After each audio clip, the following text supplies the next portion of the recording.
Bom dia, pessoal, tudo bom? Vamos então começar o módulo 2, capítulo 3, aqui na página 350. A regionalização da Ásia. Nós vamos ter uma regionalização por quê? Porque é o maior continente do planeta, ele precisa ser regionalizado, ou seja, dividido, assim como a América é dividida em três grandes partes. A Ásia, então, nem se fala porque é muito maior. Então, nós vamos ter algumas subdivisões, ou então regionalização da Ásia.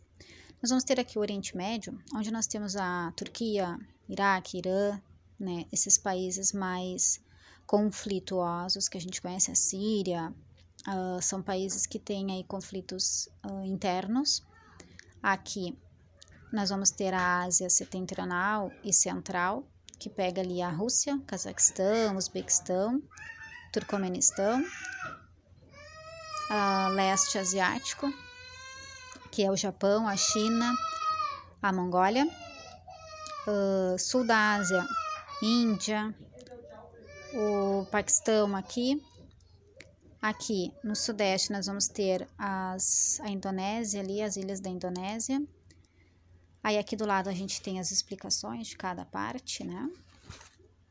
Aqui nos aspectos naturais a gente vai ter tanto desertos, porque é muito extenso o continente, então a gente vai ter desertos, ou seja, muita areia, né, muito árido, muita escassez de chuva. Vamos ter locais muito frios, como é o caso da montanha na Sibéria, uma localização de montanhas.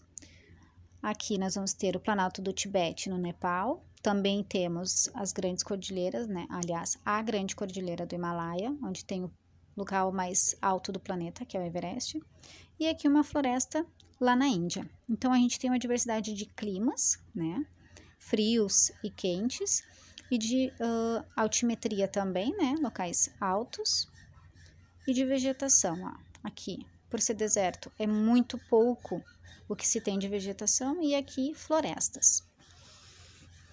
Em relação à hidrografia e à altimetria, o que é altimetria, pessoal? São os locais altos e locais baixos. Então, quanto mais vermelho, mais alto é o local. Aqui a gente tem o Planalto do Tibete e também o Himalaia. Vejam, vocês têm um livro aí, acessem ele. Depois aqui o Planalto do Irã, Planalto Central Siberiano, da Mongólia. Aqui a gente tem o deserto de Gobi, que é um lugar alto também. E os locais mais baixos estão retratados em verde, que são as planícies, ok? Aqui no texto vai falar sobre o dobramento tectônico, que é o Himalaia, vai explicar um pouquinho sobre como aconteceu, né? A quantidade de tempo que tem o Himalaia. Então, o Himalaia ele se formou com o choque da placa indiana em relação à placa euroasiana. Quando essas duas placas se chocaram, então começou a se soerguer aqui uma grande quantidade de solo marinho, que então hoje é a Cordilheira do Himalaia que a gente conhece. Então, o choque dessas placas, há cerca de 50 milhões de anos atrás, soergueu as montanhas do Himalaia e se sobressaiu então o Everest, que é o local mais alto do mundo, não é o maior, é apenas o mais alto, com mais de 8.800 metros. Aqui a gente tem então a hidrografia, vai falar sobre o Yangtze, que é o rio das Três Gargantas na China, a maior usina hidrelétrica do planeta. Aqui vai falar sobre o Ganges, que é um rio indiano. O rio, para eles lá, ele é sagrado, porém ele também é muito sujo, porque assim como eles fazem os rituais, né, que eles têm de descarte da cinza dos mortos, para eles que acreditam que o rio é sagrado, muitos pobres não conseguem não é queimar, enfim, queimar, né, os corpos, cremar seria o caso, mas não é bem o ritual de cremação. Eles jogam os corpos inteiros, quem não tem condições de fazer então essa cremação, digamos assim. E esse rio ele recebe corpos, cinzas, e também o despejo dos encanamentos, né? Todo aquele encanamento de esgoto que também vai lá para dentro do Ganges. E as pessoas acreditam que ele seja sagrado e se banham nesse rio. Pelo menos uma vez na vida, um indiano hindu tem que se banhar para se enfim, limpar, glorificar, né? Vai da religião hindu, que acredita que esse rio tem algum tipo de bênção para se banhar nele. Só que o rio ele é muito poluído. Enfim, é uma região também muito instável do planeta. Aqui a gente vai ter uma foto de um abalo sísmico que aconteceu de grau 9 da escala Richter. Isso é extremamente perigoso, porque ele é muito intenso e também foi numa área muito povoada e causou muita morte. Deu mais de 300 mil pessoas que perderam a vida na Indonésia em 2004. Foi um tsunami, né, que esse abalo sísmico acabou causando, e foi o que provocou, então, um documentário, não, um filme, o filme O Impossível, que vocês devem conhecer. Foi baseado nesse acontecimento, então. Aqui nós vamos ter o Círculo de Fogo. O que é o Círculo de Fogo, pessoal?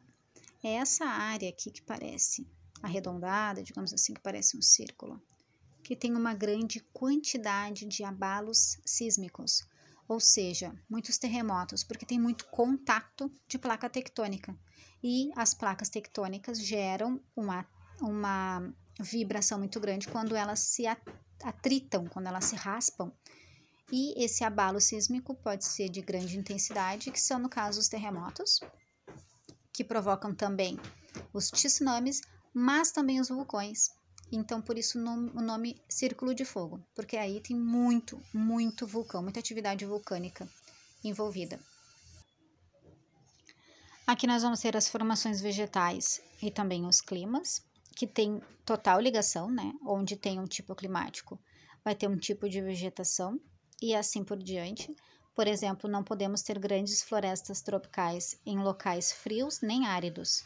E não podemos ter grandes desertos em locais úmidos nem frios, a não ser um local como, por exemplo, a Antártida, que é um deserto gelado. É diferente do deserto quente, como o Saara. Então, onde tem um tipo de vegetação, vai ter um tipo climático, ok? Aí a gente pode reparar, por exemplo, aqui, vamos fazer esse exemplo. Aqui nós temos um clima polar, só vocês verem aqui na nossa legenda. E nós vamos ter as vegetações de tundra. Depois a gente vai ter o clima frio, vegetação de conífera.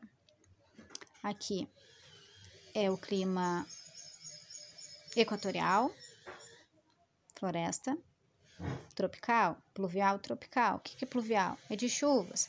E assim por diante. Onde a gente tem locais altos, como as grandes montanhas, nós vamos ter vegetação de montanha. Ou então, se é bem no alto, a gente vai ter neve eterna, como é o caso lá do Everest, né? Os grandes picos do Himalaia. E aqui na página 360 a gente vai falar sobre o problema da disputa de água no mundo. A gente não tem muita disponibilidade de água em todas as partes do planeta. A gente sabe que aqui no Brasil tem uma grande disponibilidade, né? Nós temos os 2 maiores recursos de água subterrânea do mundo, que é os 2 aquíferos, o Saga, que é o Grande Amazônia, e também o aquífero Guarani, que é aqui no sul do Brasil e América do Sul. Só que nem todos os países do mundo têm essa disponibilidade toda. Por exemplo, aqui na África e na Ásia também, em alguns locais da Ásia. E isso faz com que as pessoas briguem por causa de água.